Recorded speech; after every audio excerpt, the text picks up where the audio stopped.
வணக்கம். டான் தமிழொலியின் இரவு நேர பிரதான செய்தி அறிக்கைகளுடன் இணைந்திருக்கின்றோம். செய்திகள் வாசிக்கும் நான் ரவீந்திரன் நிர்மல். முதலில் தலைப்புச் செய்திகள். புதிய அரசியலமைப்பினூடாக தமிழ் மக்கள் எதிர்பார்க்கும் தீர்வு கிடைக்கும் என மக்கள் விடுதலை முன்னணி அறிவிப்பு. நாடு மீண்டு வருவதற்கு சுற்றுலாத்துறையை மேம்படுத்துவது சிறந்த வழி என எதிர்க்கட்சித் தலைவர் சஜித் பிரேமதாச கருத்து. தமிழீழ விடுதலை புலிகள் அமைப்பின் தலைவரின் பிறந்த தின கொண்டாட்டம் தொடர்பாக போலீசார் விசாரணை. எய்ட்ஸ் நோய் தொடர்பான விழிப்புணர்வு சகல மட்டங்களிலும் ஏற்படுத்தப்பட்டு வருவதாக வைத்தியர் சீனா ஜமுனானந்தா கருத்து. மன்னார் மாவட்டத்திற்கு அமைச்சர் சரோஜா சாவித்ரி போல்ராஜ் இன்று விஜயம். தொடர்வது முதன்மை செய்தி.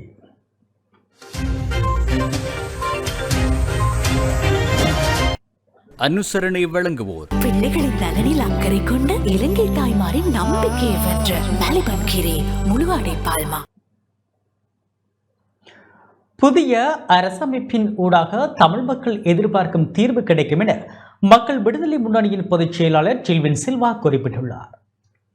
இலங்கையில் நடைமுறையில் உள்ள அரசியலமைப்பின் 13வது திருத்த சட்டத்தில் முன்மொழியப்பட்டுள்ள மாகாண சபை முறைமையை முடிவுக்கு கொண்டு வரவும் புதிய அரசியலமைப்பின் ஊடாக அனைத்து இன மக்களுக்கும் சமமான உரிமைகள் கிடைப்பதை உறுதி செய்யவும் தேசிய மக்கள் சக்தி அரசாங்கம் நடவடிக்கை எடுத்துள்ளதாக மக்கள் விடுதலை முன்னணியின் பொதுச் செயலாளர் டில்வின் சில்வா குறிப்பிட்டுள்ளார்.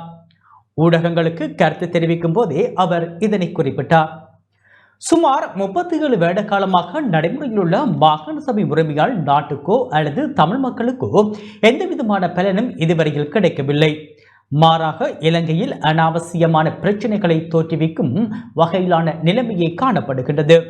எனவே சிங்கள மக்களுக்கும் தமிழ் மக்களுக்கும் இடையில் பிரச்சனைகளை தோற்றுவிக்காத வகையிலான அரசியல் ரீதியிலான தீர்வு திட்டத்தை எமது அரசாங்கம் முன்வைக்கும். தமிழ் மக்களின் அரசியல் பிரச்சனைகளுக்கு தீர்வு ஏற்படுத்துவதாக கூறி இலங்கை இந்திய ஒப்பந்தத்தினூடாக 13வது அரசியலமைப்பு திருத்தம் கொண்டு வரப்பட்டது. அந்த ஒப்பந்தத்தை ஆரம்ப காலத்தில் இருந்தே நாங்கள் எதிர்த்து வந்துள்ளோம். நாட்டு மக்களின் விருப்பத்துக்கு மாறாகவும் அமைச்சரவையில் கூட அனுமதி பெறாமலுமே ஒப்பந்தம் கைச்சாத்திடப்பட்டது. இருப்பினும் அந்த ஒப்பந்தத்தின் பிரகாரம் அரசியலமைப்பின் ஊடாக நாட்டில் நடைமுறைப்படுத்தப்பட்டுள்ள 13வது திருத்தத்தின் அடிப்படையிலான மாகாண சபை முறைமையால் தமிழ் மக்களின் அரசியல் பிரச்சனைகளுக்கு தீர்வு ஏற்படவில்லை. மாறாக இனங்களுக்கு இடையில் முரண்பாடுகளை தோற்றுவிக்கும் வகையிலான சூழலே காணப்படுகின்றது.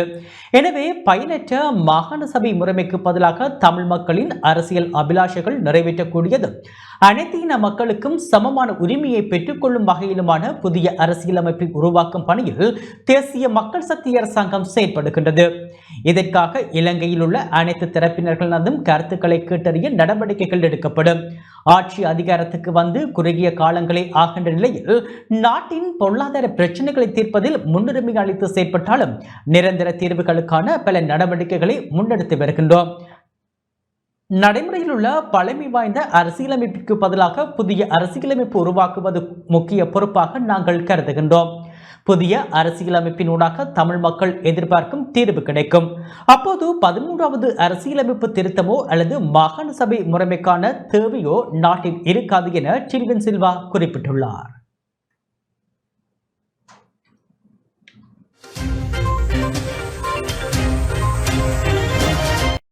அனுசரணை வழங்குவோர் பிள்ளைகளின் நலனில் அக்கறை கொண்ட இலங்கை தாய்மாரின் நம்பிக்கையை வென்ற மலிபன் கீரை முழுவாடை பால்மா.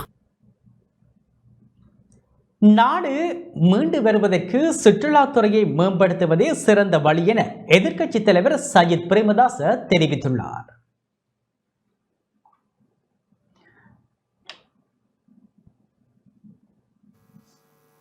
Ensure that we possess a human resource pool that is unparalleled. சுற்றுலாத்துறையானது நமது நாட்டின் அபிவிருத்திக்கு வேகமாக முன்னேறக்கூடியதொரு பிரதானமானதொரு துறையாகும். இந்த துறையில் பல சவால்கள் காணப்படுகின்றன. நமது நாடு குறிப்பாக மாநாட்டு நடவடிக்கைகள் சார் பல்வேறு வாய்ப்புகளை ஊக்குவிக்கும் முகமாக முன்னேற வேண்டும். இதற்கு தேவையான பக்கபலத்தை பெற்றுக் கொடுக்க வேண்டும். இதன் நிமித்தம் அதிகளவு ஹோட்டல்கள் தேவைப்படுவதால் அரசு தலையீட்டில் இதற்கான அதிகபட்ச தலையீட்டை பெற்றுக் கொடுப்பதன் மூலம் உள்நாட்டு மற்றும் வெளிநாட்டு முதலீடுகளை ஊக்குவித்து நாம் முன்னோக்கி செல்ல முடியும். சுற்றுலா மற்றும் விருந்தோம்பல் துறைகளில் உயர்மட்ட சிறந்த சேவையை வழங்க நன்கு பயிற்சி பெற்ற மற்றும் தேறிய திறன்களை தன்னகத்தை கொண்ட ஊழியர்களை நாம் உருவாக்க வேண்டும். நாடு எதிர்கொண்டுள்ள முப்பெரும் இடர்களால் நமது நாட்டின் தொழிலாளர் வளம் வெளிநாடுகளுக்கு நகரும், மூளைசாலிகள் வெளியேற்றம் நடந்து வருகிறது. ஹோட்டல் துறையை வலுப்படுத்த 9 மாகாணங்களிலும் நவீன வசதிகளுடன் கூடிய சர்வதேச தரம் வாய்ந்த ஹோட்டல் பயிற்சி கல்லூரிகள் நிறுவப்பட வேண்டும். Campaign, a public relations campaign. Tourists and Sri Lankans are taxed many a times. We should use the resources obtained through the taxes.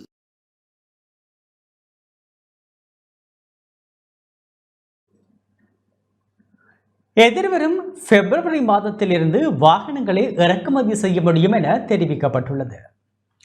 எதிர்வரும் பிப்ரவரி மாதத்தில் இருந்து மீண்டும் வாகனங்களை இறக்குமதி செய்ய முடியும் என்ற நம்பிக்கை இருப்பதாக வாகன இறக்குமதியாளர் சங்கத்தின் தலைவர் இந்திக்க சம்பத் தெரிவித்துள்ளார். எதிர்வரும் காலங்களில் ஜனாதிபதியுடன் கலந்துரையாடி உரிய முறையில் செயற்பாடுகளை முன்னெடுப்பதற்கு எதிர்பார்ப்பதாக குறிப்பிட்ட அவர் அரசாங்கம் வாகன இறக்குமதியை அனுமதிப்பதாகவும் தெரிவித்துள்ளார். மேலும் மக்கள் நியாயமான விலையில் வாகனத்தை பெற முடியும் எனவும் வாகன இறக்குமதிக்கான விஞ்ஞாபனத்தை தயாரிப்பதற்காக நிதியமைச்சு குழு ஒன்றை நியமித்துள்ளதாகவும் அவர் குறிப்பிட்டுள்ளார்.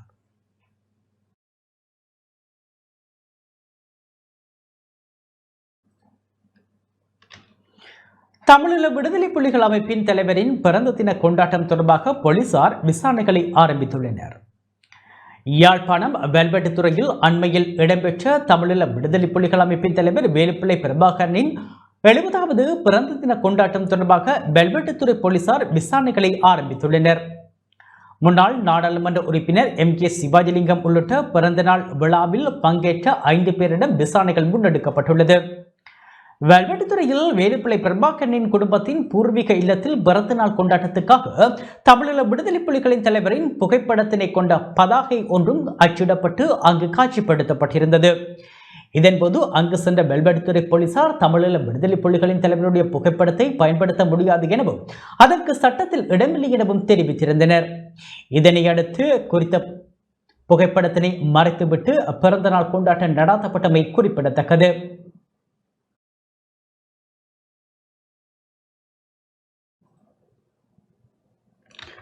தமிழீழ விடுதலை புலிகள் அமைப்பின் தலைவரின் புகைப்படத்தை முகநூலில் பதிவிட்டதாக கைதான இளைஞர் விளக்கமறியலில் வைக்கப்பட்டுள்ளார். தமிழீழ விடுதலை புலிகள் அமைப்பின் தலைவரின் புகைப்படத்தை முகநூலில் பதிவிட்டதாக கைதான இளைஞரை எதிர்வரும் 4ஆம் திகதி வரை விளக்கமறியலில் வைக்குமாறு யாழ்ப்பாணம் நீதவான் நீதிமன்றம் உத்தரவிட்டுள்ளது.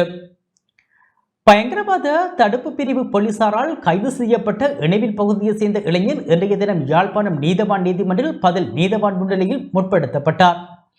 பயங்கரவாத தடை சட்டத்தின் கீழ் வழக்கு தாக்கல் செய்யப்பட்ட நிலையில் குறித்த இளைஞரை எதிர்வரும் 4ஆம் திகதி வரை விளக்கமறியலில் வைக்குமாறு நீதிமன்றம் உத்தரவிட்டது.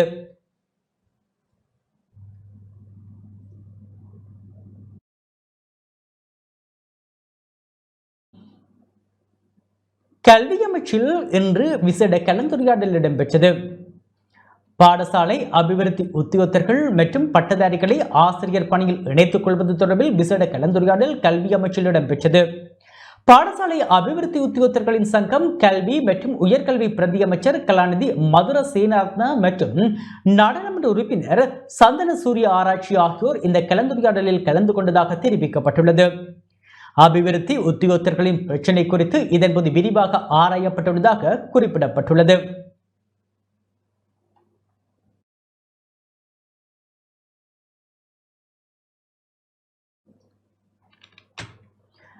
பலர் கடுமையாக உழைத்து ரவி கருணாநாயக்கவை நாடாளுமன்றத்துக்கு அனுப்பியுள்ளனர் என நாடாளுமன்ற உறுப்பினர் திலீப் ஜெயவீர தெரிவித்துள்ளார்.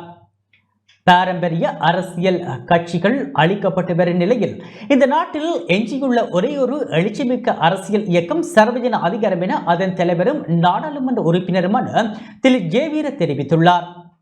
சர்வஜன அதிகாரத்தால் ஏற்பாடு செய்யப்பட்டிருந்த மாநாட்டில் கலந்து கொண்டு உரையாற்றும் போதே அவர் இவ்வாறு தெரிவித்தார். பசில் ராஜபக்ஷ அரசியல் இருக்க வேண்டும் என்பதற்காகவே மொட்டு கட்சி உருவாக்கப்பட்டது. அந்த கட்சிக்கு எதிர்கால நோக்கமில்லை. அமெரிக்க குடிமகன் நாட்டை விட்டு வெளியேறினார். இப்போது ஆள் திரும்பவே இல்லை. பாரம்பரிய ஐக்கிய தேசிய கட்சி இப்போது இல்லை, அது கேஸ் சிலிண்டர் ஆகிவிட்டது. பலர் கடுமையாக உழைத்து ரவி கருணாநாயக்கவை நாடாளுமன்றத்துக்கு அனுப்பியுள்ளனர். மொட்டு கட்சி சிதறி இன்று கேஸ் சிலிண்டரில் உள்ளனர். சிலர் அதிலும் இல்லை என திரு ஜெயவீர தெரிவித்துள்ளார்.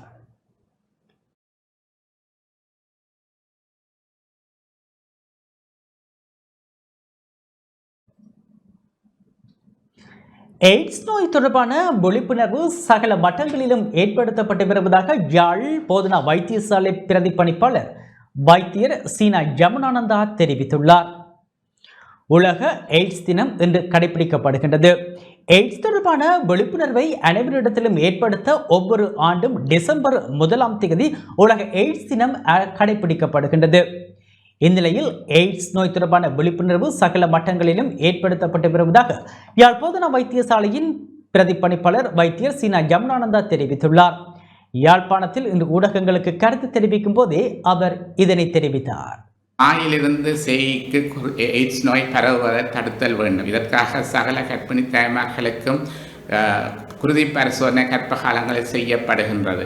அடுத்ததாக தற்செயலாக அவர்களுக்கு தொற்று காணப்படும் பொழுது அவர்களுடைய தடுப்பு மருந்து கொடுக்கப்படுவதனால் குழந்தைகளுக்கு எய்ட்ஸ் நோய் இல்லாது தடுக்கப்படுகின்றது. இது எய்ட்ஸ் நோய் கட்டுப்பாட்டில் மிகவும் முக்கியமான விழிப்புணர்வாகும். போதவஸ்து பாவிப்பவர்களில் எய்ட்ஸ் நோய் பரவாது இருப்பதற்கு அவர்களுக்கும் அந்த ஊசி மருந்துகள் சட்டத்தின்படி பிழையாக இருந்தாலும் சிறப்பாக தனி ஊசி மருந்துகளை பாவிக்கும் பொழுது இந்த நோய் பரவாது.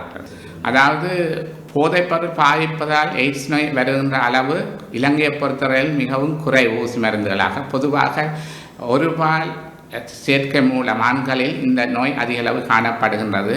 அடுத்ததாக பல்லுறவு கொள்பவர்களில் இந்த நோய் காணப்படுகின்றது. போதைப்பொருள் பாவிப்பவர்களில் மிகவும் குறைவாகவே உள்ளது. யாழ்ப்பாணத்தில் போதைப்பொருள் பாவிப்பவர்கள் அதிகமாக இருக்கலாம், ஆனால் இந்த நோய் அடையாளம் காணப்படுவது குறைவாகவே உள்ளது. இலங்கையில் குறிப்பாக கடந்த காலாண்டு சுமார் 200 பேர் அளவில் இனங்காணப்பட்டு சிகிச்சை அளிக்கப்பட்டுள்ளார்கள்.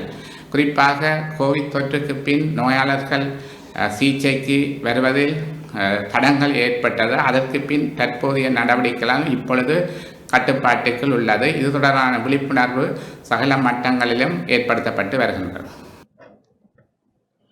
மட்டக்களப்பில் சர்வதேச எய்ட்ஸ் தினத்தை முன்னிட்டு விழிப்புணர்வு நடைபவனி இடம்பெற்றது. சர்வதேச எய்ட்ஸ் தினத்தை முன்னிட்டு மட்டக்களப்பு மாவட்ட பிராந்திய சுகாதார சேவைகள் திணைக்களத்தின் ஏற்பாட்டில் விழிப்புணர்வு நடைபவனி இன்று காலை இடம்பெற்றது. மட்டக்களப்பு பிராந்திய சுகாதார சேவைகள் பணிப்பாளர் டாக்டர் ஆர் முரளீஸ்வரன் தலைமையில் காந்தி பூங்காவிலிருந்து விழிப்புணர்வு நடைபவனி ஆரம்பமாகி மட்டக்களப்பு நகர சுற்றுவட்டம் பஸ் நிலையம் திருமலை வீதியூடாக மட்டக்களப்பு பொதுச்சந்தைக்கு சென்று மீண்டும் திருமலை வீதியூடாக தாண்டவன் வெளி வரையில் சென்று அங்கிருந்து பிராந்திய சுகாதார சேவைகள் திணைக்களத்தை சென்றடைந்தது. அதன் பின் நிறைவுற்றது. HIV தொற்று தொடர்பான விழிப்புணர்வு அறிவித்தல்கள் வழங்கப்பட்டதுடன் பல்வேறு விழிப்புணர்வு நிகழ்வுகளும் நடைபெற்றன.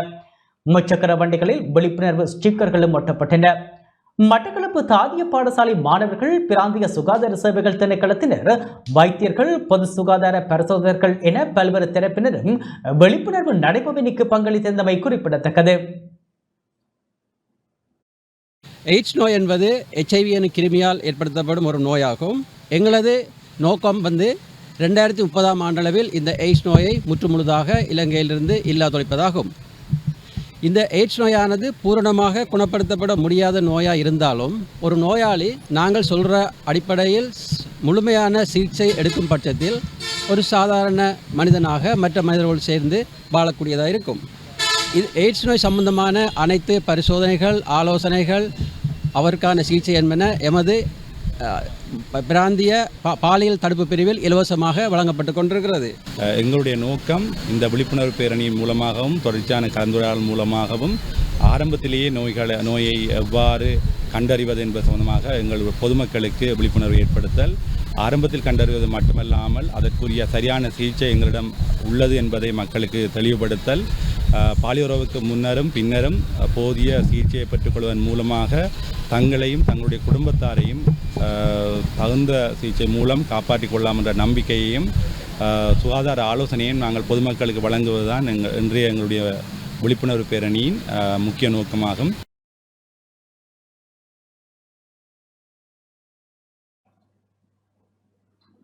நாட்டில் நிலவிய சீரற்ற காலநிலை காரணமாக தொற்று நோய்கள் பரவக்கூடிய சாத்தியம் அதிகம் காணப்படுவதாக யாழ் போதனா வைத்தியசாலை பொது வைத்திய நிபுணர் வைத்தியர் எஸ் கேதீஸ்வரன் தெரிவித்துள்ளார். அண்மையில் பெய்த கடும் மழை காரணமாக ஏற்பட்ட வெள்ளப்பெருக்கால் வடக்கு கிழக்கின் பல பகுதிகளிலும் வெள்ளம் தேங்கி நிற்பதன் காரணமாக தொற்று நோய்கள் ஏற்படும் அபாயம் காணப்படுவதாக யாழ் போதனா வைத்தியசாலை பொது வைத்திய நிபுணர் வைத்தியர் எஸ் கேதீஸ்வரன் தெரிவித்துள்ளார்.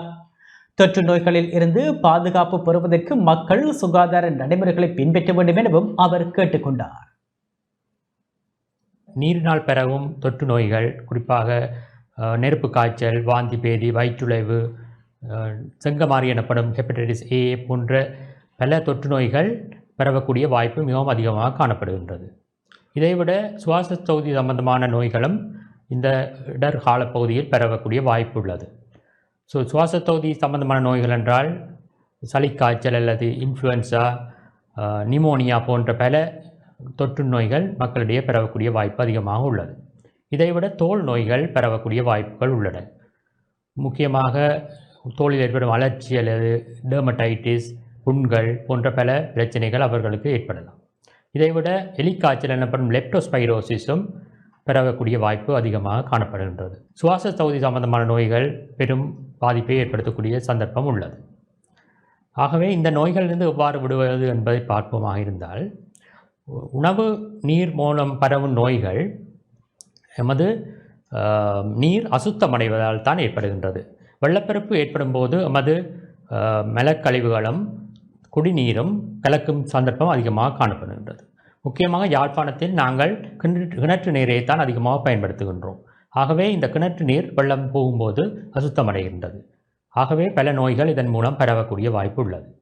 ஆகவே நாங்கள் சுத்தமான நீரை இந்த காலப்பகுதியில் மற்றும் எந்த காலப்பகுதியிலுமே பயன்படுத்துவது நல்லது.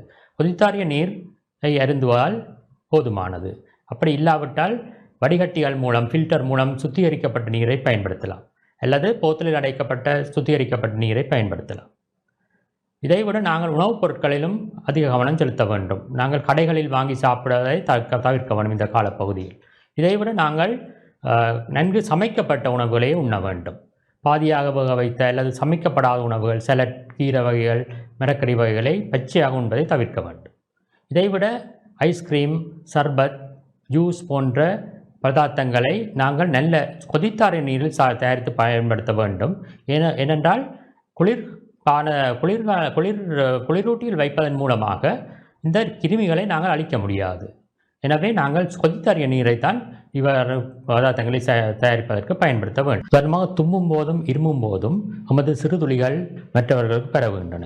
ஆகவே நாங்கள் தும்மும் போதும் இருமும் போதும் வாயை மூக்கையும் ஒரு கைக்குட்டையால் அல்லது எமது 2 கைகளாலும் அல்லது முழங்கையின் புறத்தாலும் நம்மை மூடிக்கொள்வதன் மூலம் மற்றவர்களுக்கு தொத்தாமல் தவிர்த்து கொள்ளலாம். கான்கள், கூரையில் உள்ள பீலிகள் என்பவற்றையும் அடைபடாமல் நாங்கள் பாதுகாத்து கொள்ள வேண்டும். இதிலிருந்து இடிஸ் நுழம்பு முட்டையிட்டு பெருகுவதை நாங்கள் கட்டுப்படுத்த முடியும். அது மட்டுமில்லாமல் நாங்கள் நுழம்பு கடிப்பதையும் நுழம்பு விரட்டிகளை பயன்படுத்துவதன் மூலமாக அல்லது பகலில் படுப்பதனால் நெட்டை போடுவதன் மூலமாகவும் நம்மை பாதுகாத்து கொள்ள முடியும். எலிக்காய்ச்சல் என்பது எலி, நாய், ஆடு, மாடு போன்றவற்றின் சிறுநீர் கழிக்கும் போது அதிலிருந்து கிருமிகள் சேற்று வெள்ளத்தில் அல்லது தண்ணிகளில் தேங்குவதன் மூலமாக இந்த நோய் பரவுகின்றது. இது நாங்கள் வருங்காலுடன் இந்த சேற்று நீரில் அல்லது மழை பெய்தவன் இருக்கும் நீரில் நடக்கும்போது நமது கால்களினூடாக இந்த கிருமிகள் பரவி நமது பாரதூரமான பாதிப்பை ஏற்படுத்தும். இதைவிட தோல் நோய்கள் ஏற்படலாம். அதிலிருந்து நாங்கள் விடுபடுவதற்கு நாங்கள் வெள்ள நீரில் நடக்குவதை தவிர்த்து கொள்ள வேண்டும். நாட்டின் 6 மாவட்டங்களுக்கு மண் சரிவு அபாய எச்சரிக்கை விடுக்கப்பட்டுள்ளது. நாட்டில் நிலவும் சீரற்ற காலநிலையினால் 6 மாவட்டங்களுக்கு மண் சரிவு அபாய முன்னெச்சரிக்கை விடுக்கப்பட்டுள்ளது. இதன்படி கண்டி, பதுளை, நுவரெலியா, கேகாலை, மாத்தளை மற்றும் குருநாகல் ஆகிய மாவட்டங்களுக்கு இவ்வாறு மண் சரிவு அபாய முன்னெச்சரிக்கை விடுக்கப்பட்டுள்ளதாக தேசிய கட்டட ஆராய்ச்சி நிறுவனம் தெரிவித்துள்ளது. கண்டி மாவட்டத்தின் யட்டினுவர, உடப்பத்தலாவ, உடுதும்பர, தெல்தொட்ட, தொழுவ, அகுரண மற்றும் பன்வில ஆகிய பிரதேச செயலர் பிரிவுகளுக்கு 2ஆம் நிலை மண் சரிவு அபாய முன்னெச்சரிக்கை விடுக்கப்பட்டுள்ளது.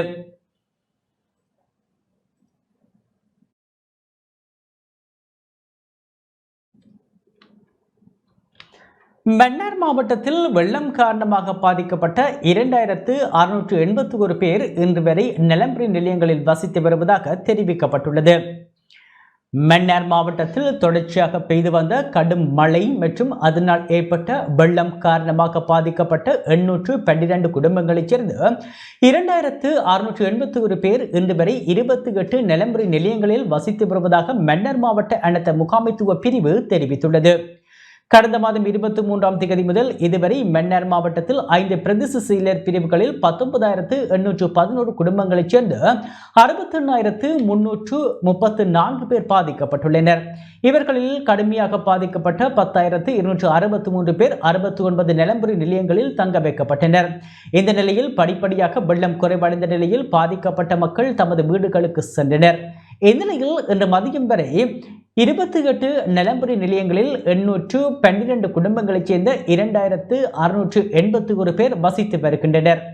மேலும் தற்போது வரை 3,796 குடும்பங்களைச் சேர்ந்த 13,057 பேர் உறவினர்கள் நண்பர்கள் வீடுகளில் வசித்து வருவதாக மன்னார் மாவட்ட அனர்த்த முகாமைத்துவ பிரிவு விடுத்துள்ள அறிக்கையில் குறிப்பிடப்பட்டுள்ளது. மேலும் கடந்த வெள்ளிக்கிழமை நானாட்டான் பிரதேச செயலர் பிரிவில் உள்ள மடுக்கரை கிராமத்தில் மன்னார் மாவட்ட அனர்த்த முகாமைத்துவ நிலையத்தின் நடவடிக்கை காரணமாக பாரிய அனர்த்தத்தில் இருந்து அக்கிராமத்தில் இருந்து வீடு கொண்டும் வீதியும் பாதுகாக்கப்பட்டுள்ளது. மடுக்கரை கிராமத்தில் 2 குளங்களில் இருந்து வான் ஊடாக வெளிவந்த நீர் மடுக்கரை கிராமத்தில் இருந்த வீடு ஒன்றினூடாக ஊடறுத்து சென்ற நிலையில் குறித்த வீட்டில் பாரிய அனர்த்தம் ஏற்பட்டு வீடு இடிபாடுகளுக்குள்ளாகியது. இந்த நிலையில் மன்னார் மாவட்ட அனர்த்த முகாமைத்துவ உதவி பணிப்பாளர் கேனா திலீபன் தலைமையிலான குழுவினர் விரைந்து செயற்பட்டு நீர்வரத்தை முற்றாக தடுத்ததன் காரணமாக குறித்த அனர்த்தத்தில் இருந்து மடுக்கரை கிராமமும் குறித்த வீடும் பாதுகாக்கப்பட்டுள்ளமை குறிப்பிடத்தக்கது.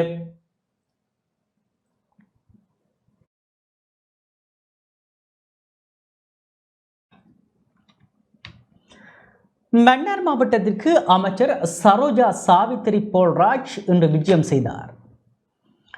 மன்னார் மாவட்டத்திற்கு மகளிர் மற்றும் சிறுவர் விவகார அமைச்சர் சரோஜா சாவித்திரி போல்ராஜ் இன்றைய தினம் விஜயம் செய்தார். இதன்போது மாவட்டத்தில் ஏற்பட்ட வெள்ள அனர்த்தத்தில் பாதிக்கப்பட்டுள்ள மக்கள் தங்க வைக்கப்பட்டுள்ள நிலம்பரி நிலையங்களுக்கு விஜயம் செய்த அமைச்சர் உலருணவு பொதிகளை வழங்கி வைத்தார். எழுத்தூர் பாடசாலை, செல்வநகர் ஆலய மண்டபம் போன்ற இடங்களில் தங்கியிருந்த மக்களை சந்தித்த அமைச்சர் அவர்களின் பிரச்சனைகள் தொடர்பில் கேட்டறிந்து கொண்டார். இச்சந்திப்பில் மகளிர் மற்றும் சிறுவர் விவகார பிரதி அமைச்சர், நாடாளுமன்ற உறுப்பினர்கள், மன்னார் மாவட்ட பதில் அரசாங்க அதிபர் ஸ்ரீஸ்கந்தகுமார், மன்னார் பிரதேச செயலாளர் எம் பிரதீப் ஆகியோர் கலந்து கொண்டனர்.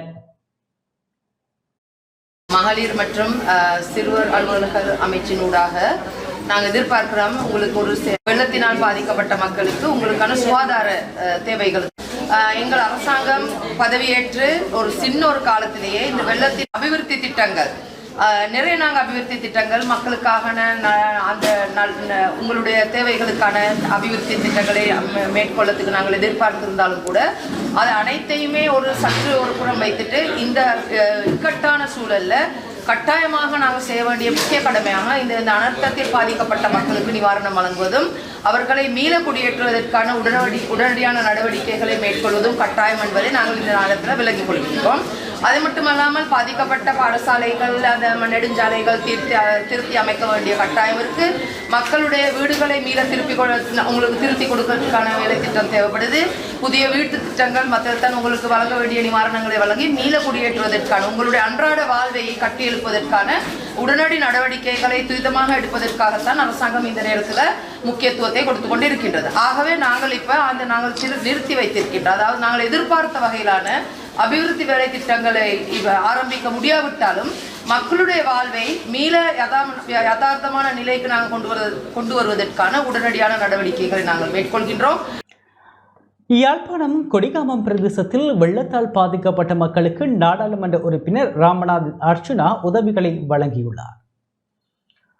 யாழ்ப்பாணம் தென்மராட்சி பிரதேச செயலர் பிரிவில் உள்ள கொடிகாமம் பிரதேச மக்களை இன்று சந்தித்த நாடாளுமன்ற உறுப்பினர் ராமநாதன் அர்ச்சுனா உலருணவு பொதிகளை வழங்கி வைத்தார். தென்மராட்சி பிரதேசத்தில் உள்ள அனர்த்தத்தால் பாதிக்கப்பட்ட மக்கள் 20 இடைத்தங்கள் முகாம்களில் தங்க வைக்கப்பட்டுள்ளனர். இந்நிலையில் வெள்ளத்தால் பாதிக்கப்பட்டு இடைத்தங்கள் முகாம்களில் நிற்காமல் வீடுகளிலேயே தங்கியுள்ள மக்களை நேரில் சென்று பார்வையிட்டு அவர்களுக்கு உலர் உணவு பொதிகளை ராமநாதன் அர்ச்சுனா வழங்கி வைத்தார். கொடிகாமம் பிரதேசத்தில் உள்ள நாவலடி, ஐயனார் கோவிலடி மற்றும் அத்தியடி ஆகிய கிராமங்களைச் சேர்ந்த 100 பேருக்கு தலா 5000 ரூபாய் பெறுமதியான உலர் உணவுப் பொதிகள் வழங்கி வைக்கப்பட்டன. கொடியாமத்தில் வந்து இப்போ கிட்டத்தட்ட முழங்காலுக்கு மேலே தண்ணி நிற்கிது. நான் ஒரு காசும் சேர்க்கையில் சமூக அக்கறை உள்ளாக்கள் தங்கண்ட சம்பளத்திலையும் தங்கண்ட காசுலையும் கொண்டு வந்து இந்த மக்களுக்கு கொஞ்சம் சாப்பாடு உதவிகள் உலருணர்வுகள் கொடுத்துருக்கணும். அரசாங்கத்தால் எந்த இதுவுமே எங்களுக்கு தரப்படையில். மற்ற இந்த ரோடுகள் எல்லாம் சரியான பள்ளமாக இருக்குது. ஸோ உள்ளூராட்சி சபையில் இதில் வந்து திருத்தப்பட வேணும். அது நான் ஒரு பெரிய எதிர்பார்ப்போடு இருக்கிறேன். சாவச்சேரி உள்ளூராட்சி சபை வந்து எங்கள்ட கைக்கு வரமண்டு இதில் காப்பீட்டு அடிக்கணும் பண்ணுற வரைக்கும் ஆசை இருக்குது.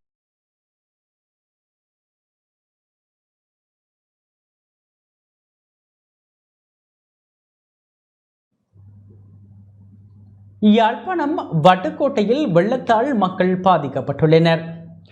நாட்டில் ஏற்பட்ட சீரற்ற காலநிலையினால் ஏற்பட்ட வெள்ள அனர்த்தம் காரணமாக பாதிக்கப்பட்ட 5 குடும்பங்களைச் சேர்ந்த 20 பேர் யாழ் வட்டுக்கோட்டை இந்து கல்லூரியில் இடம்பெயர்ந்து தங்கியுள்ளனர். சங்கானை பிரதேச செயலர் பிரிவுக்குட்பட்ட J157 கிராம சேவகர் பிரிவில் வசிக்கும் மக்களே இவ்வாறு பாதிக்கப்பட்டுள்ளனர். தமது வீடுகளுக்குள் வெள்ளம் புகுந்துள்ளதாகவும் வீட்டை சுற்றி பாம்புகள் உள்ளதாகவும் அவர்கள் கவலை வெளியிட்டுள்ளனர். இவற்றையெல்லாம் சீர் செய்து வழங்கினால் மட்டுமே தங்களால் வீடுகளுக்கு செல்ல முடியும் என அவர்கள் தெரிவித்தனர். மேலும் இந்த பிரச்சினை ஒவ்வொரு வருடமும் இடம்பெறுவதாகவும் இதற்கு ஒரு தீர்வு வழங்கப்பட வேண்டும் எனவும் அவர்கள் மேலும் தெரிவித்தனர். கிராம சேவையாளர் தான் எங்களை வந்து பார்த்து இங்கே கூட்டி வந்து நாங்கள் இங்கே இருக்கிறோம். எல்லா வசதிகளும் செய்யணும். சிலதுகள் எங்களுக்கு செய்தாதான் நாங்கள் எங்களோட வீட்டை போய் இருக்கலாம். குழந்தைகளை வச்சுட்டு இருக்கலாம். நுழம்பு முதல் பாம்பும் கூடுதலாக பாம்பும் அந்த இடத்த சதுதலாக கிடக்கு. இன்னும் தண்ணியும் பத்த இல்லை எங்களுக்கு. நாங்கள் 5 குடும்பம் இருக்கிறோம். 20 பேர் இருக்கிறோம் மொத்தமா. அவைக்கு இருக்கத்தக்க உதவியை செய்தாதான் நாங்கள் போய் இருக்கலாம். 4 நாள் நாங்கள் வந்து இருக்கிறோம். நுழம்பு இல்லாமல் எங்களுக்கு மருந்துகளும் அடிச்சு தரணும். அப்பா இருக்கலாம், இல்லாட்டி போயிருக்கலாம்.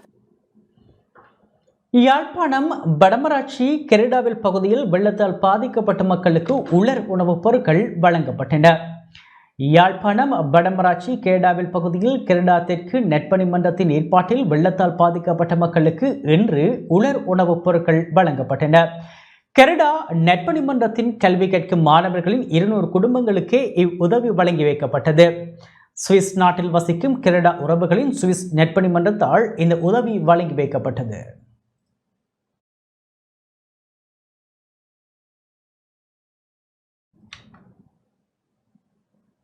அனுராதபுரம் மற்றும் திருகோணமலையில் கடற்படையினர் வெள்ள நிவாரணப் பணிகளை முன்னெடுத்தனர். அனுராதபுரம் மற்றும் திருகோணமலையில் பாதிக்கப்பட்ட பகுதிகளில் கடற்படையினர் வெள்ள நிவாரணப் பணிகளை மேற்கொள்கின்றனர். திருகோணமலை மற்றும் அனுராதபுரம் மாவட்டங்களில் சீரற்ற காலநிலையினால் ஏற்பட்ட கடுமையான வெள்ளத்தினால் பாதிக்கப்பட்ட மக்களுக்கு உதவுவதற்காக கடற்படையினர் நிவாரண குழுக்களை அனுப்பி இன்று பாதிக்கப்பட்ட பகுதிகளில் தொடர்ந்து நிவாரணப் பணிகளை மேற்கொண்டு வருகின்றனர்.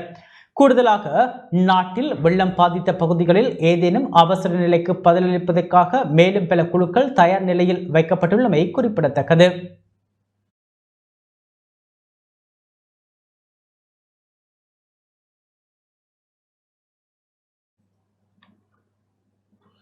அம்பாறை ஆலியடி வேம்பு பிரதேச செயலர் பிரிவில் வெள்ள அனர்த்தத்தால் பாதிக்கப்பட்டவர்களுக்கு நிவாரணப் பொருட்கள் வழங்கப்படுகின்றன. வெள்ள அனர்த்தத்தால் பாதிக்கப்பட்ட அம்பாறை ஆலியடி வேம்பு பிரதேச செயலர் பிரிவுக்குட்பட்ட மக்களுக்கு அரசாங்கத்தின் நிதி ஒதுக்கீட்டுக்கு அமைவாக கிழக்கு மாகாண ஆளுநரினால் அனுப்பி வைக்கப்பட்ட உலர் உணவுப் பொதிகள் இன்று பயனாளிகளுக்கு வழங்கப்பட்டன. ஆலியடி வேம்பு பிரதேச செயலாளர் ஆர் திரவியராஜ் தலைமையில் இடம்பெற்ற நிகழ்வில் முதற்கட்டமாக வாச்சிக்குடா கிராம உத்தியோகத்தர் பிரிவில் இருந்து தெரிவு செய்யப்பட்ட பயனாளிகளுக்கு வழங்கப்பட்டன.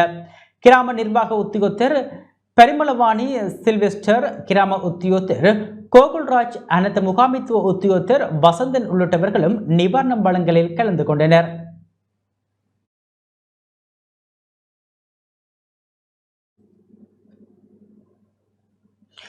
அம்பாறை மாவட்டத்தில் சீரற்ற காலநிலையால் பாதிக்கப்பட்ட விவசாயிகளுக்கு நஷ்டஈடு வழங்கப்பட வேண்டும் என கோரிக்கை விடுக்கப்பட்டுள்ளது.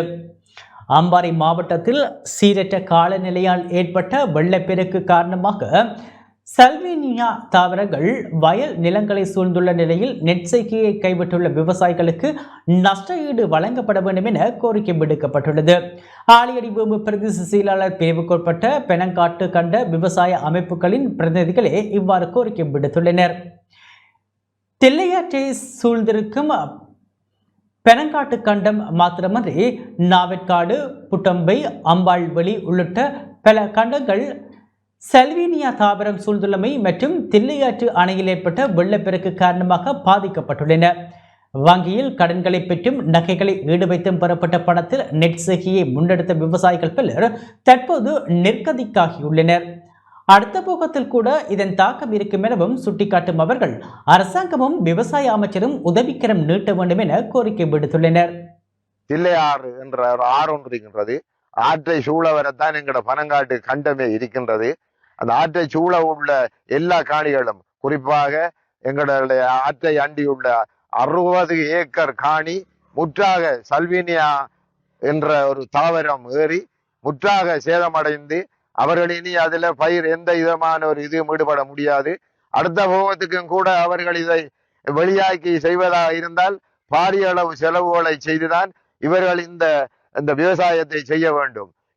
அவர்களுக்கு எந்த விதமான ஒரு ஏழை விவசாயிகள் எங்களை செய்கிறார்கள். அதே போன்று வெள்ளம் ஏறி கிட்டத்தட்ட 70-72 ஏக்கர் காணி பகுதிகளவு சேதமடைந்திருக்கு. எமது இந்த முறிவு எங்கள் ஆத்து கண்டத்தில் இருக்கின்ற அந்த முறிவு ஒன்று உடைப்படுத்தி இந்த இவ்வாறான வெள்ளம் ஊருக்குள்ளே புகுந்து எமது விவசாய நிலங்கள் எல்லாம் தற்பொழுது வெள்ள நீராக காணப்படுகின்றது, அழிவிடப்பட்டிருக்கின்றது. எங்களுடைய விவசாயிகள் பேங்க் லோன் எடுத்துக்கொண்டும் நகைகளை ஈடு வைத்துக் கொண்டும் இந்த விவசாயத்தில் ஈடுபட்டிருந்தார்கள். விவசாய அமைச்சர் இதை கவனத்தில் எடுத்துக்கொண்டு எங்களுடைய இந்த ஏழை மக்களை துயரத்தை எங்களுக்கு உடனே தீர்த்து தருமாறு நாங்கள் விவசாய வட்டாரணை என்ற வகையிலே நான் கூறிக்கொள்கின்றேன். கிளிநொச்சி மாவட்டத்தின் நெல் வயல்களில் மடிச்சுக்கட்டி நோய் தாக்கம் அதிகரித்துள்ளதாக விவசாயிகள் கவலை வெளியிட்டுள்ளனர். சீரற்ற காலநிலையை தொடர்ந்து கிளிநொச்சி மாவட்டத்தின் நெல் வயல்களில் மடிச்சுக்கட்டி என சொல்லப்படுகின்ற நெல் இலைச்சுருட்டி நோய் தாக்கம் அதிகரித்துள்ளதாக விவசாயிகள் தெரிவிக்கின்றனர். கிளிநொச்சி மாவட்டத்தில் 2024ஆம் ஆண்டு காலப்போக நெற்செய்கை, குளங்களின் கீழான நெற்செய்கை மற்றும் மானாவாரி நெற்செய்கையாக மேற்கொள்ளப்பட்டு வருகின்றது. 70,000க்கும் மேற்பட்ட ஏக்கர் நிலப்பரப்பில் காலப்போக நெற்செய்கை மேற்கொள்ளப்பட்டு வருகின்ற நிலையில் நிலவிய சீரற்ற காலநிலையை தொடர்ந்து நெற்பயிர்களில் மடிச்சுக்கட்டு நோய் தாக்கம் அதிகரித்துள்ளது. இதனால் நெற்பயிர்கள் பாதிக்கப்பட்டுள்ளன. கிளிநொச்சி புளியம்பொக்கனை கமநல சேவை நிலையத்தின் கீழ் 30,000க்கும் மேற்பட்ட ஏக்கர் நிலப்பரப்பில் நெற்செய்கை மேற்கொள்ளப்பட்டு வருகின்ற நிலையில் மடிச்சுக்கட்டி நோயினால் நெல் வயல்கள் பாதிக்கப்பட்டுள்ளன. அதிகரித்த நோய் தாக்கம் காரணமாக விளைச்சல் பாதிக்கப்பட்ட நிலையில் கடந்த போக்குகளிலும் தாம் நஷ்டத்தை எதிர்கொண்டதாக விவசாயிகள் தெரிவிக்கின்றனர். குறித்த நோயை கட்டுப்படுத்த உரிய அதிகாரிகள் நடவடிக்கை எடுக்க வேண்டும் என விவசாயிகள் கோரிக்கை விடுத்துள்ளனர். 3000 ஏக்கர் காணி காலபோகத்தில் மட்டும் பயிர் செய்யப்படுது. இந்த விவசாயிகள் இந்த வயல் செய்கையை மட்டுமே வாழ்வாதாரமாக மேற்கொண்டு வருகின்றார்கள். ஆனால் ஒவ்வொரு வருடமும் இந்த நோய் தாக்கம்ன்றது விவசாயிகளுக்கு பெரிய ஒரு சவாலாக அமைஞ்சிருக்குது.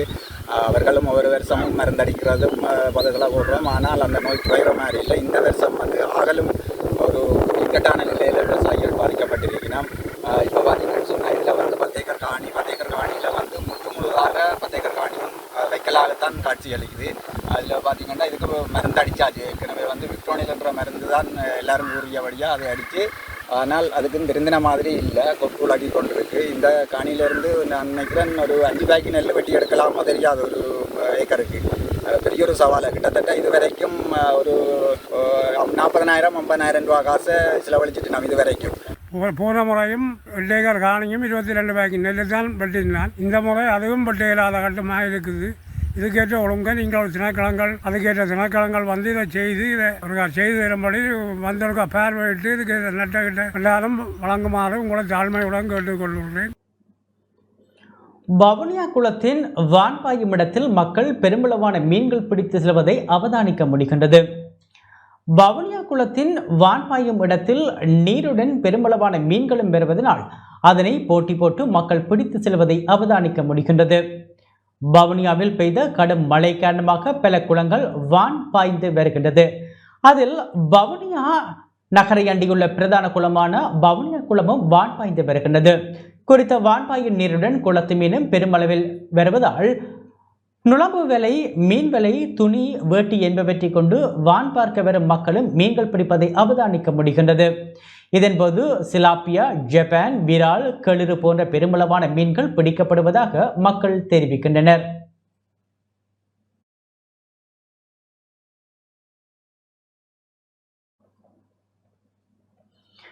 பெய்த கடும் மழை காரணமாக நாடளாவிய ரீதியில் மரக்கறிகளின் விலை அதிகரித்துள்ளதாக தெரிவிக்கப்படுகின்றது. கடந்த சில நாட்கள் நாட்டில் நிலவிய சீரற்ற காலநிலையால் நாட்டின் பல பகுதிகளில் பெய்த கடும் மழை காரணமாக நாடளாவிய ரீதியில் மரக்கறிகளின் விலை திடீரென அதிகரித்துள்ளதாக தெரிவிக்கப்படுகின்றது. கடும் மழை காரணமாக நுவரெலியா மாவட்டத்தில் பெருமளவான மரக்கறி தோட்டங்கள் நீரில் மூழ்கியதால் பயிரிடப்பட்ட நிலங்கள் அழிவடைந்ததால் மரக்கறிகளும் அழிவடைந்துள்ளமை குறிப்பிடத்தக்கது. இந்நிலையில் நுவரெலியாவில் மத்திய சந்தையிலும் வீதியோர மரக்கறி விற்பனை நிலையங்களிலும் 1 கிலோகிராம் போஞ்சியின் மொத்த விற்பனை விலை 650 முதல் 750 ரூபாய் வரையிலும், 1 கிலோகிராம் பச்சை மிளகாயின் விலை 1200 முதல் 1300 ரூபாய் வரையிலும் உயர்ந்துள்ளதுடன் ஏனைய மரக்கறி வகைகளின் விலை அதிக அளவில் உயர்ந்த நிலையில் உள்ளதால் மரக்கறிகளின் விலைகள் நாளுக்கு நாள் அதிகரித்து காணப்படுவதால் வியாபாரிகள் மற்றும் பொதுமக்கள் பாரிய சிக்கல்களை எதிர்நோக்கி வருவதாக தெரிவிக்கப்படுகின்றது. நுவரெலியா மத்திய சந்தைக்கு வரும் அதிகமானவர்கள் மரக்கறிகளின் விலை அதிகரிப்பு காரணமாக நுகர்வோர் மரக்கறிகளை கொள்வனம் செய்வதை தவிர்த்து வருகின்றனர். அத்துடன் நுகர்வோர் எண்ணிக்கையும் வெகுவாக குறைந்துள்ளதாகவும் இதனால் வியாபாரம் செய்யும் வியாபாரிகள் வியாபாரமின்றியும் அதிலும் பல மரக்கறிகள் 2-3 நாட்களின் பின் பழுதடைந்து கழிவுகள் ஏற்படுவதாகவும் இதனால் பாரிய நஷ்டம் ஏற்படுவதாகவும் மரக்கறி வியாபாரிகள் தெரிவிக்கின்றனர். இதன் காரணமாக பழுதடையும் பெருமளவிலான மரக்கறிகளை தினமும் குப்பையில் போட வேண்டியுள்ளதாக அவர்கள் கவலை வெளியிட்டுள்ளனர். நாடளாவிய ரீதியில் இவ்வாறு மரக்கறிகளின் விலைகள் அதிகரித்து வருவதுடன் சீரற்ற காலநிலை காரணமாக தற்போது மரக்கறிகள் நுகர்வோரின் தேவைக்கு ஏற்ற வகையில் விளைச்சல் இல்லாததால் காய்கறி விலை மேலும் உயர்வடையும் சாத்தியம் உள்ளதாக நுவரெலியா மாவட்ட வர்த்தகர்கள் தெரிவிக்கின்றனர்.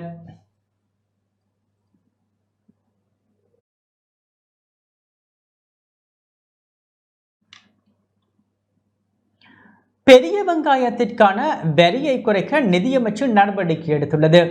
இறக்குமதி செய்யப்படும் 1 கிலோகிராம் பெரிய வெங்காயத்துக்கான வர்த்தக வரியை குறைக்க நிதியமைச்சு நடவடிக்கை எடுத்துள்ளது. இதன்படி இறக்குமதி செய்யப்படும் 1 கிலோகிராம் பெரிய வெங்காயத்தின் விலையை 30 ரூபாயில் இருந்து 10 ரூபாவாக குறைக்க அரசாங்கம் தீர்மானித்துள்ளது. இதன்படி உள்ளூர் விவசாயிகளை பாதுகாக்கவும் நுகர்வோருக்கு நியாயமான விலையை உறுதி செய்யவும் குறுகிய கால நடவடிக்கையாக இதனை நடைமுறைப்படுத்த நிதியமைச்சு நடவடிக்கை எடுத்துள்ளது. இதன்படி இந்த வரி குறைப்பு டிசம்பர் 31ஆம் தேதி வரை அமலில் இருக்கும் என்றும் எதிர்காலத்தில் எடுக்கப்படும் முடிவுகளின் அடிப்படையில் உரிய சட்ட விதிகளின் கீழ் அதனை மாற்றம் செய்வது குறித்து ஆராயப்படும் என்றும் நிதியமைச்சு தெரிவித்துள்ளது. உள்ளூராட்சி தேர்தலுக்காக புதிய வேட்பு மனுக்களை கோர கட்சித் தலைவர்கள் இணக்கம் தெரிவித்துள்ளனர். உள்ளூராட்சி மன்ற தேர்தலுக்காக புதிய வேட்புமனுக்களை கோருமாறு அமைச்சரவைக்கு அறிவிப்பதற்கு நாடாளுமன்ற கட்சித் தலைவர்கள் இணக்கம் தெரிவித்துள்ளனர். சபாநாயகர் அசோக ரன்வெல தலைமையில் அண்மையில் நாடாளுமன்றத்தில் இடம்பெற்ற கட்சித் தலைவர்களின் கூட்டத்தில் இந்த தீர்மானம் எடுக்கப்பட்டுள்ளது. இதன்போது உள்ளூராட்சி மன்ற தேர்தலுக்காக கோரப்பட்டுள்ள வேட்புமனுக்களை ரத்து செய்துவிட்டு புதிதாக வேட்புமனுக்கள் கோரப்பட வேண்டும் என கட்சித் தலைவர்கள் தெரிவித்துள்ளனர்.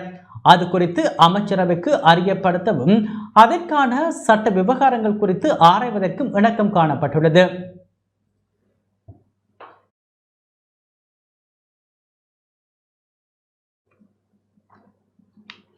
உலக கடற்றொழிலாளர் விழா இன்று யாழ்ப்பாணம் குருநகரில் இடம்பெற்றது.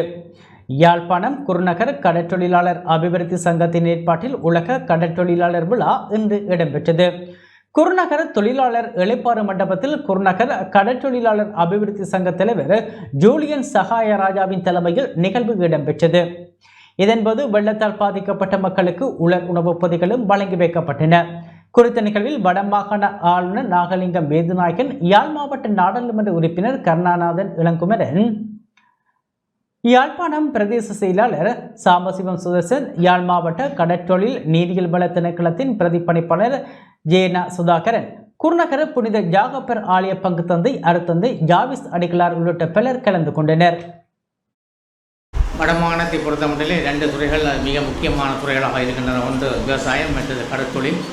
அந்த வகையிலே இந்த கடற்தொழில் தினத்தை, அதாவது உலக கடற்தொழிலாளர் தினத்தை ஒட்டி இன்று நீங்கள் இந்த நிகழ்வை நடத்துகின்றீர்கள். இதில் உண்மையிலே கலந்து கொள்வதற்கு நான் மகிழ்ச்சி அடைகிறேன். நான் இங்கு அரசாங்க அதிபராக இருந்த காலத்திலும் திரு சுதர்சன் அவர்கள் பிரதேச செயலராக இருந்த இங்கு அந்த காலத்திலே தான் நாங்கள் இந்த பகுதியிலே பல அபிவிருத்தி திட்டங்களை நாங்கள் செய்தோம். தொடர்ந்தும் உங்களுடைய தேவைகளுக்கு நாங்கள் நிச்சயமாக முக்கியத்துவம் கொடுத்து செய்வோம். இந்த அரசாங்கம் நிச்சயமாக இந்த அபிவிருத்தியிலே தான் மிக முக்கியமான பங்கு எடுக்கும். அந்த வகையிலே உங்களுடைய தேவைகளை வருங்காலத்திலே நாங்கள் நிறைவேற்றுவதற்கு என்னாலான சகல உதவிகளையும் எடுப்பேன். இந்த கடத்தொழில் சமுதாயத்தில் பல பிரச்சனைகளை உருவாக்கி இருக்கிறார்கள். இலங்கையை பொறுத்தவரைக்கும் கடத்தொழில் என்பது பிரதான தொழில். ஏனென்றால் எமது நிலவளத்தை மாதிரி 7.5 மடங்கு கடற்பகுதி இருக்குது. அது எமது நாடாகத்தான் கருதப்படுகிறது. அது இந்த கடத்தொழிலாளர் சமுதாயத்துக்கே சொந்தமான பிரதேசம். அது பல பிரிவுகளாக பிரிக்கப்பட்டு இன்று துண்டாடப்பட்டுள்ளது. எம்மை பொறுத்தவரைக்கும் இந்த 76 ஆண்டுகளாக ஆண்டவர்கள் இந்த கடத்தொழிலாளர் சமுதாயத்தை பிரித்து வைத்திருக்கிறார்கள். அதே நேரம் வடக்கு கிழக்கு பகுதிகளிலும் பிரித்து வைத்திருக்கிறார்கள், குருநகர் பகுதிகளிலும் பிரித்து வைத்திருக்கிறார்கள். ஏனென்றால் இதுவரை ஆண்ட அரசியல்வாதிகள் பிரிப்பதில் கெட்டிக்காரர்கள். மக்களை துண்டாடி பிரிப்பதில் மக்களுக்கிடையில் ஒரு சந்தேக உணர்வுகளை ஏற்படுத்தி உங்களுக்குள்ளேயே பிரச்சனை உருவாக்கி அதனூடாக அவர்கள் பல நன்மைகளை பெற்றதுதான் வரலாறு. கடத்தொழில் சமுதாயத்தை மென்மேலும் முன்னேற்றிய வரலாறு இல்லை. குருநகர் பாசையூர் கடல் என்பது சிறந்த கடல். ஏனென்றால் சிறு தொழிலும் பெருங்கடலும் சம்பந்தப்பட்டது. ரெண்டும் சேர்ந்த ஒரு துறை. 2 பேரும் இன்றைக்கு எடுத்துக்கொண்ட இந்த கண்ணு கட்டிய தூரத்திலிருந்து கடலை பார்த்தால் எல்லா இடத்திலும் ஏனோதான ஒன்று படகு கட்டி இருக்கிறது. இறங்குதுறை கூட ஒழுங்காக இல்லை. ஆனால் இந்த இறங்குதுறைகளை சிறந்த முறையில் புனரமைத்து சிறந்த முறையில் செய்வீர்களாக இருந்தால் எமது நாட்டுக்கு நீங்கள் இன்னும் உத்வேகம் அடைவீர்கள். அதே நேரம் இந்தியாவை எடுத்துக்கொண்டால் இந்தியாவில் டிஜிட்டல் திரையில் போடுவாங்க, இந்த திசைக்கு போனால் இந்த மீன் பிடிக்கலாம், இன்றைக்கு அதுகளான மீன் இந்த திசையில் பிடிக்கலாம்ட்டு அரசாங்கங்களே உங்களை ஊக்கப்படுத்துது. ஆனால் இங்கே அப்படியான உங்களுக்கு இருந்ததா? இல்லை. ஏனென்றால் உங்களை பற்றி சிந்திப்பதில்லை. அம்பாறை பொத்துவில் ரொட்டை கிராமத்தில் காட்டு யானைகளின் அட்டகாசம் நாளுக்கு நாள் அதிகரித்து வருகின்றது. அம்பாறை பொத்துவில் ரொட்டை கிராமத்தில் நேற்றிரவு யானை ஒன்று குடியிருப்புக்கு சேதப்படுத்தியுள்ளது. வீடொன்றுக்குள் உட்புகுந்த யானை உடைமைகளுக்கு சேதம் ஏற்படுத்தியதோடு வீட்டின் மதிச்சுவரையும் சேதப்படுத்தியது. வீட்டில் இருந்தவர்கள் மயிரிழையில் உயிர் தப்பியுள்ளனர். இக்கிராமத்தில் வாழ்கின்ற மக்கள் மீன்பிடி தொழிலை வாழ்வாதாரமாக கொண்டவர்கள். யானையின் தாக்குதலினால் அச்சம் கொண்டுள்ளதுடன் தமது வாழ்வாதாரத்தினையும் இழக்க நிலைக்கு தள்ளப்பட்டுள்ளதாக கவலை வெளியிட்டுள்ளனர். சம்பந்தப்பட்ட அதிகாரிகள் இவ்விடயத்தில் தலையிட்டு காட்டு யானைகளால் ஏற்படுத்தப்படும் அழிவுகளை தடுத்து நிறுத்த வேண்டும் என கிராம மக்கள் கோரிக்கை விடுத்துள்ளனர்.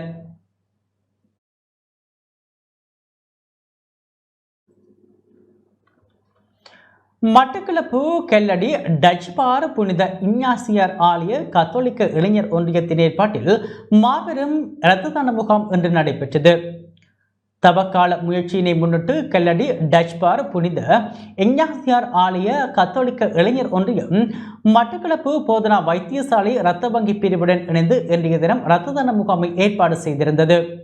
கல்லடி டச்பார் புனித இஞ்ஞாசியார் ஆலய பங்கு தந்தை லாரன்ஸ் லோகநாதன் தலைமையில் நடைபெற்ற இரத்த தான நிகழ்வில் மட்டக்களப்பு போதனா வைத்தியசாலையின் இரத்த வங்கி பிரிவு வைத்தியர் பீனா பிரஷ்னவி, போதனா வைத்தியசாலை இரத்த வங்கி பிரிவு தாதிய உத்தியோகத்தர்கள், கத்தோலிக்க இளைஞர் ஒன்றியத்தினர், பங்கு மக்கள் என பலரும் கலந்து கொண்டனர்.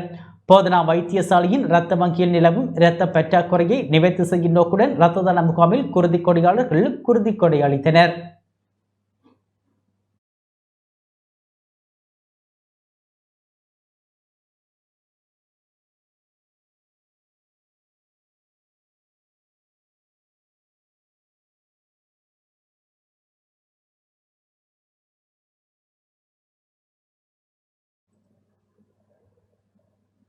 வவுனியா சேமமடு பகுதியில் இடம்பெற்ற வாழ்வெட்டில் ஒருவர் உயிரிழந்துள்ளார்.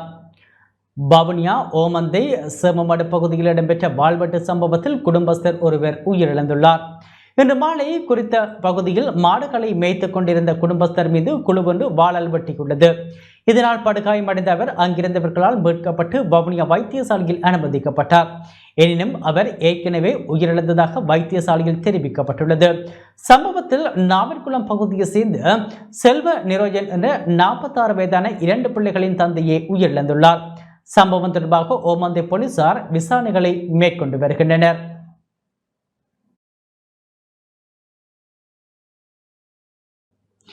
இத்துடன் நமது இந்த செய்தி அறிக்கை நிறைவு பெற்றது. தொடர்ந்தும் எமது நிகழ்ச்சிகளுடன் இணைந்திருங்கள். வணக்கம்.